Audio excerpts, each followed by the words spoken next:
Ano na naman yung ano mo dyan? Kasi ito, anak to ni Lucifer. Sino? To. Bongbong Marcos. Oo, Bongbong Marcos. Tapos? Kaya nga tawag dyan, Bongbong Lucifer Okay. Marcos. Okay. Tapos yan? ito yung mga tinatawag na mga Kanang kamay. galamay. Galamay. Okay. Galamay yung mga hinayupak na yan eh. Yung naagnas na isa.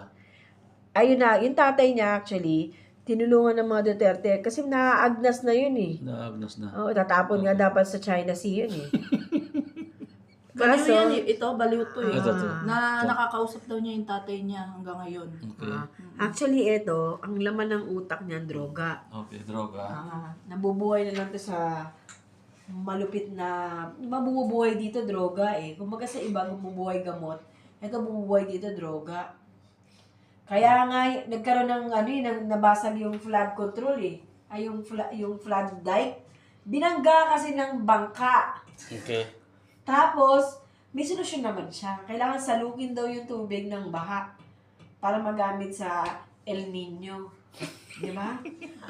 Sabihin mo sa kanya, simulan niya ng magsalok ng baha ngayon. Yes. Tsaka ang problema kasi dito, nagkaroon ng yung kalamidad ba, hindi sumusunod sa schedule. Eh yung sa sa balitang interim release na denied. Sa interim, syempre pagka May humarang. hindi nila ginalaw, syempre yung aso, katulad nito, si Trililing. Yan. Si Trililing, malupit to.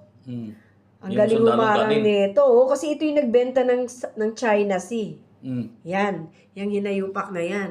So, Ba't ayaw mong galawin? Yan. ay hindi ito. Nayupak na to eh. Kinain na lahat ng pera eh. Bilyon-bilyon. Kinain niya kaya tumaba. Bilyon. Tingnan mo nga yung pisngi niyan.